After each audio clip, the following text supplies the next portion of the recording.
Hi, my name's Caitlin Cleveland. I'm the MLA for Cam Lake here in Yellowknife, and I've had a lot of kids asking questions about what is happening with COVID-19, or as you've heard it called, the coronavirus. And so my kids and I got together and created a video for you. Now, we're not video professionals, so some parts of this video you might have to turn up or turn down, but we teamed up with some of our friends, Dr. Sarah Cook and Minister Caroline Wozniak, to answer some of your questions. We got some questions from my kids, my nephew, and our little friend Savannah, and we got some questions from kids that live all over the north. So enjoy the show and let me know if you have any other questions. Hello, my name is Owen. Hello, my name is Peyton. We're 9 years old and we're here to help kids ask questions about the coronavirus. My name is Savannah and I'm 8. I have some questions about the coronavirus. My name is Caroline Wozniak. I was elected to the Legislative Assembly of the Northwest Territories for this neighborhood named Yellowknife South. I am now the Minister of Justice and the Minister of Finance. And I'm going to answer a few questions sent in from kids around the Northwest Territories about COVID-19 and why we're all staying home right now. Why do some people call it coronavirus and why do some people call it COVID-19? So that's a really good question. So the virus is called coronavirus because when researchers and scientists look under microscopes at the virus, it looks a bit like a crown, and one of the names for a crown is corona. So that's how it got its name, coronavirus. You'll hear it sometimes called COVID or COVID-19, and that is just a combination of co from coronavirus, vid from virus, and the D is from disease. So it's a combination of coronavirus disease makes up COVID. And the 19 is from the year 2019, which is when the coronavirus first became apparent in China. Did coronavirus come from someone eating bat soup? That's a rumor. So doctors and scientists are still trying to understand exactly where coronavirus came from. They think that it may have started in bats, but not from eating bat soup. They think that the virus might have started in bats and then passed to another animal, and they're not sure which animal, but they think it was an animal called a pangolin. And then from there, the virus spread to people, and that happened in China. But no, it wasn't from eating bat soup. Ava wants to know, who decided that we aren't going to school? So the chief public health officer, who's like the head doctor of all the doctors, she decided that because of the flu pandemic, it would be a good idea to shut down the schools for a while. And then the people who run the schools, called the district education authorities, they thought about it and figured, you know what, to be safe, we should actually keep them all shut down until June. That way we'll be more sure that nobody's going to be going into the school and sharing germs that might spread the pandemic or the virus. Why are stores rationing food? This is to make sure that everyone gets enough of what they need and to make sure that some people aren't taking too much. So at the beginning, when the coronavirus first started making a lot of news and we were hearing a lot about it, people got scared. And some people went and they bought a whole lot of things at the stores, and that meant that some people couldn't buy any. So you might have heard that there wasn't enough toilet paper and a couple of other things that people couldn't get. And so now the stores are being careful to make sure that we make sure that everybody gets what they need and that we share all of our supplies with everybody. We have enough of what we need in the Northwest Territories, and the trucks are still coming with food and supplies. We just want to make sure that we're sharing amongst everyone. Iman at 7 wants to know if masks and gloves prevent you from the coronavirus.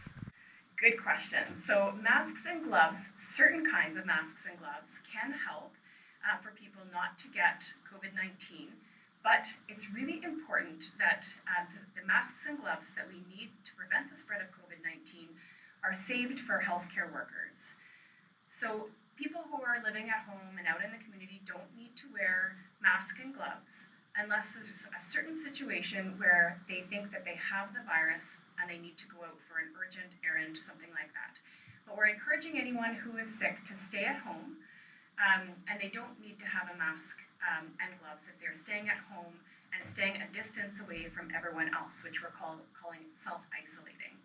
So masks and gloves are used by doctors and nurses in healthcare settings to try to prevent the spread of viruses like COVID-19, but also other viruses as well.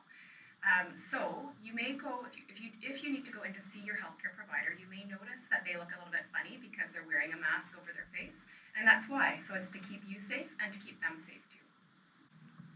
Liam wants to know, how come my parents have to stay home? So the chief public health officer, who again is our head doctor of all the doctors, she decided that would be a good idea for everybody to be staying home so that we're not all out and maybe spreading germs and touching more things that could have germs on them, because that's a good way to spread a virus. Lots of doctors for lots of years have been doing research and studies, and that's how they know that the best way to stop a flu is to make sure that you're not out there spreading the germs. And that's why the chief doctor in the Northwest Territories asked everybody to stay home for a while. Olivier, who is 8, is wondering if coronavirus is dangerous for kids. The good news is that kids are really good at fighting coronavirus. So what we've seen with coronavirus in the rest of the world is that kids are not getting very sick from coronavirus. It might just be like a cold. So that's really good for you, but it's still really important to know that other people are at risk. So the really important job for kids is to make sure that you don't pass it on to those people who might get really, really sick, like the older people and the people that have health issues. So that's why it's so important that even if you're not that sick, or even if you're feeling totally well, it's still really, really important that you wash your hands really well and that you stay far away from other people, that you're not having play dates and you're not having parties, because we need to make sure that we're keeping our other people safe, the people who are at risk of getting really, really sick.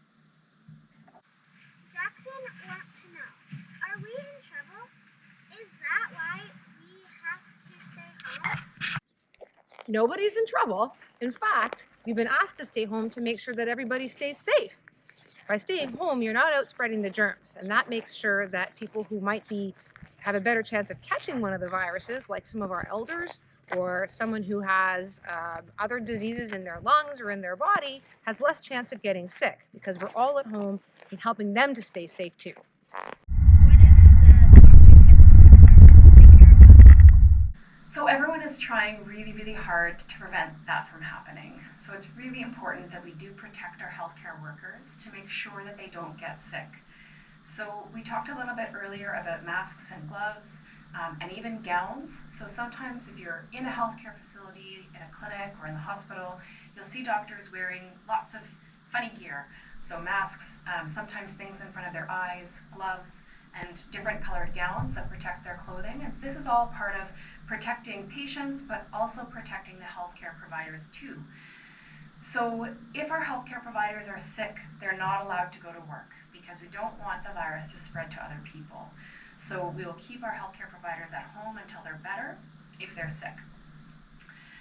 We also have friends, as I mentioned before. So if our healthcare providers do get sick, we have lots of friends who can help us. The other thing that we're doing is we're asking our doctors and nurses to provide virtual care, which means using our phones or our iPads or computers to be able to see our patients at a distance. So instead of going into a clinic or a hospital, sometimes we can actually help a patient by using our phones or iPads and our videos to be able to see the patient and help that way. Matt, who's 5 years old, wants to know, can you guys fight off the coronavirus so we can all hang out with each other again? That is really what all of us want and what all of us are working really, really hard to do. We all really want to fight off this virus. Healthcare providers are working really hard. Government is working really hard. Your parents, your schools, everybody is working hard together to try to fight off this virus. Right now, there's no vaccine, so there's no needle that you can get to prevent or protect you from coronavirus, but scientists are working on that. There's also no medicine that we can give to take coronavirus away if you have it, but we know that most people have really strong immune systems, and so if you do get coronavirus, the vast majority of people will actually fight off the virus just the same way that you do with a cold. So when you get a runny nose and cough and your body fights it off, it's the same with coronavirus. Your body will fight it off. It's only some people the people who are older or people who have a lot of other health issues that may become really, really sick from coronavirus.